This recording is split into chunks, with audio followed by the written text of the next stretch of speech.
السلام علیکم my dear students, ایک مرتبہ پھر آپ کی خدمت میں حاضر۔ آج ہم پاکستان ریزولوشن کے جو فرسٹ پارٹ ہم نے کیا تھا، جو سیکنڈ پارٹ کے بارے میں بات کریں گے۔ اچھا، پہلے پارٹ میں ہم نے بات کی تھی کہ خاکسار موومنٹ جو ہے اس پہ کس طرح اٹیک ہوا، پھر مسٹر جناح نے کس طرح جا کے ان کی عیادت کی اور پھر کس طریقے سے مسلمان سارے جو متحد ہوئے۔ اب ہم بات کریں گے کہ 22 مارچ کو یہ جلسہ ہوا۔ اب جب یہ 22 مارچ کو یہ جلسہ ہوا تو اس کے اندر تقریباً 1 لاکھ لوگوں نے منٹو پارک، جس کو علامہ اقبال پارک بھی کہا جاتا ہے،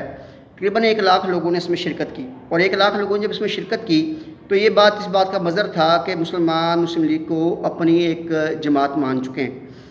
جلسے کی ابتدا ہوئی اور نواب مبدوٹ نے جو ہے خطبے کا آغاز کیا، اور اس کے بعد مسٹر جناح نے جو ہے وہ اپنی اسپیچ کے اندر یہ بات واضح طور پہ کی کہ انہوں نے وہی 2 قومی نظریے بیان کیا، اور انہوں نے کہا کہ جو مسلمان ہیں ان کی تہذیب، تمدن، ان کے کردار جو ہیں وہ بالکل ایک دوسرے سے الگ ہیں، اور اگر ہم دیکھیں تو ہندو اور مسلمان کسی بھی طریقے سے ایک دوسرے کے قریب نہیں آ سکے اتنے ٹائم ایک دوسرے کے ساتھ رہنے کے باوجود۔ تو مسلمانوں کے جو ہیرو ہیں وہ ہندوؤں کے دشمن ہیں، تو ہندوؤں کے جو ہیرو ہیں مسلمانوں کے دشمن، تو لہٰذا مسلمانوں کو ایک الگ مملکت دی جائے جہاں پر وہ اپنے رسومات کے مطابق زندگی گزار سکیں۔ انہوں نے یہ کہا کہ دیکھیے، ہمیں کوئی بھی اس قسم کا قانون منظور نہیں ہوگا جس کے تحت ہندوؤں کو تو آزادی مل جائے مگر مسلمان جو ہیں ان کی غلامی میں چلے جائیں۔ تو یہ جو تمام باتیں تھیں وہی 2 قومی نظریہ جو ہے جناح صاحب نے مرتبہ پھر پریزنٹ کیا یہاں پر، اور پھر انہوں نے اسی بات کو دہرایا۔ اور اس کے بعد 23 مارچ کی وہ شاندار صبح، جس کو آپ 23 مارچ 1940 کے لحاظ سے یاد کرتے ہیں، جس دن مولوی فضل الحق نے جو ہے، جو کہ قائداعظم کے بڑے ہردل عزیز اور بڑے پیارے دوست بھی تھے، انہوں نے ایک خطبہ ارشاد فرمایا، اور اس کے اندر انہوں نے جو ہے پاکستان کا مطالبہ کیا۔ اچھا، یہ ذہن میں رکھیے گا، اس ٹائم پہ پاکستان کا نام یوز نہیں کیا گیا تھا اس قرارداد کے اندر کہیں پر بھی، ٹھیک ہے۔ اس کے اندر جو ایک الگ مملکت کا مطالبہ کیا گیا تھا جہاں پر مسلمان جو ہیں وہ اپنی جو رسومات ہیں اپنے دین کے مطابق زندگی گزار سکیں، ان کو ایک پراپر آزادی مل سکے۔ اب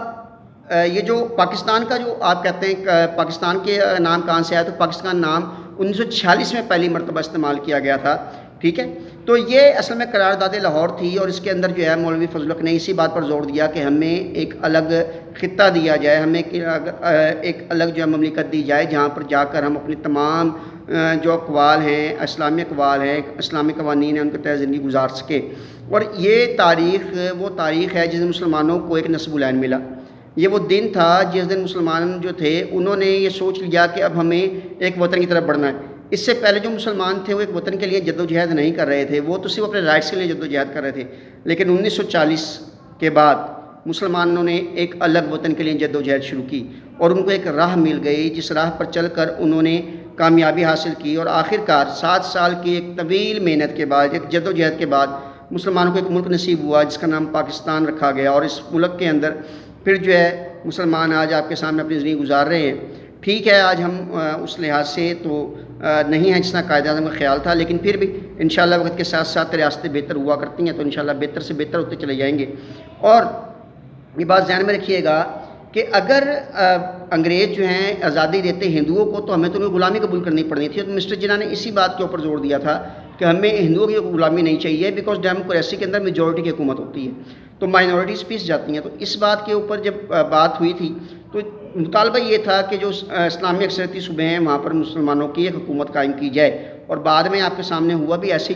تو انشاءاللہ تعالیٰ کسی اگلی ویڈیو میں آپ سے ملاقات ہوگی۔ اب تک کے لیے بس اتنا ہی، انشاءاللہ تعالیٰ کسی اگلی ویڈیو میں آپ سے ملاقات کرتے ہیں۔